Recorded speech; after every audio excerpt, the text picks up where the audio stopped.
Bonjour tout le monde, j'espère que vous allez bien.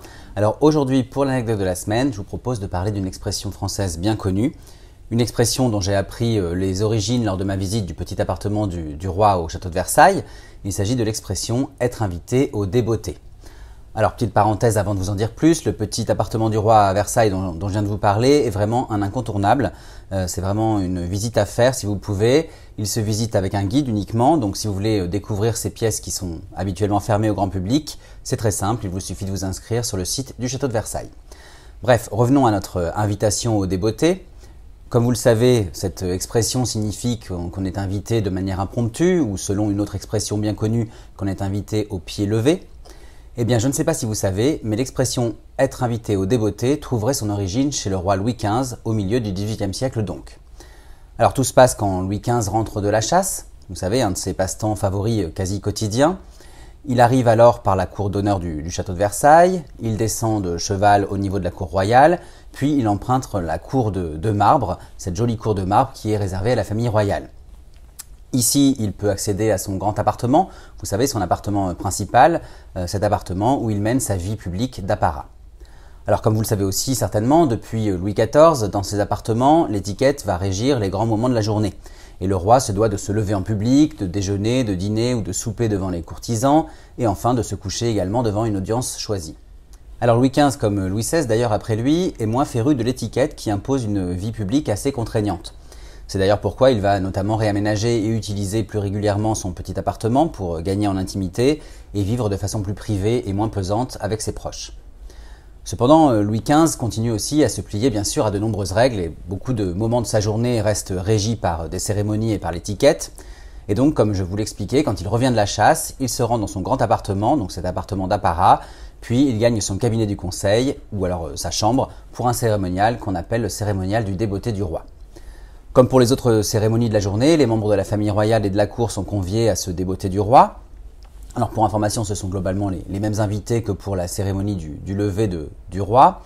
Et là, dans son cabinet de conseil ou dans sa chambre, eh bien, juste avant qu'on l'habille pour le soir, on va enlever ses bottes de chasse au roi. Alors je vous laisse imaginer la scène. On a donc un valet qui s'occupe du pied gauche, un autre qui s'active pour lui ôter la botte de son pied droit, et au milieu, le roi assis sur son fauteuil ou sa chaise. Enfin bref, vous l'aurez compris, c'est de ce cérémonial du débeauté du roi que découle l'expression « être invité au débeauté ». Mais là, vous allez me demander comment on est passé de cette cérémonie à une expression qui veut dire être invité à l'improviste. Et en fait, c'est très simple. C'est à cette occasion, à l'occasion du débeauté du roi, que le roi, justement, décide de lancer des invitations pour le souper du soir même.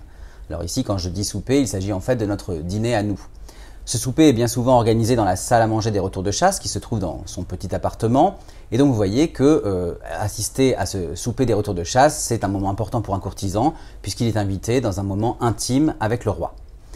Alors comment est-ce que tout ça se passe? Eh bien en fait les valets de l'appartement qu'on appelle les livrets bleus ou les garçons bleus en référence à la couleur de leur livret, alors la livrée c'est-à-dire leur manteau, eh bien ces livrets bleus, ils vont noter sur des papiers les noms des courtisans, les hommes et les femmes qui sont présents, qui souhaitent se faire inviter pour le soir même. Le roi profite alors d'être assis pendant qu'on lui ôte ses bottes pour choisir ses convives et choisir ceux qui vont avoir le privilège de dîner, en tout cas de souper, avec lui. C'est donc à cette occasion, pendant le débeauté de Louis XV, que quelques chanceux sont invités dans son petit appartement à une heure assez proche du souper. Cette invitation se fait vraiment presque au dernier moment. Et vous comprendrez donc pourquoi cette cérémonie a donné lieu à l'expression « être invité au débeauté » qui signifie donc être invité à l'improviste. Alors avant de conclure, sachez qu'il existe d'autres explications qui vont détacher l'expression « être invité au débeauté » de la cérémonie à proprement parler du débeauté du roi et qui vont plutôt attribuer cette expression plus généralement au débeauté de tout un chacun, c'est-à-dire au moment où l'on rentre chez soi et où on ôte ses bottes ou ses chaussures. En fait, lorsqu'on est ainsi déchaussé, on n'est donc préparé à aucune visite bien sûr, et donc si par hasard on frappe à la porte à cet instant précis, eh bien on dit que l'invité surprise arrive de manière inattendue, qu'il arrive donc au débeauté lorsqu'on est soi-même débeauté. Alors je ne sais pas vous, moi j'ai ma petite préférence, pour ma part je préfère bien sûr la version royale, que je trouve plus intéressante d'une part et surtout plus crédible. Voilà, j'espère que cette anecdote vous a plu. Pour en savoir plus sur le petit appartement du roi à Versailles, je vous invite à vous rendre sur mon blog, lescarnedigore.fr, pour lire mon article ou pour écouter mon podcast dédié à ma visite guidée que j'en ai faite il y a quelques mois. N'hésitez pas à me suivre aussi sur les réseaux sociaux, Facebook, Instagram, Twitter et YouTube pour suivre toute mon actualité et bien sûr retrouver d'autres anecdotes. Et je vous dis à très bientôt.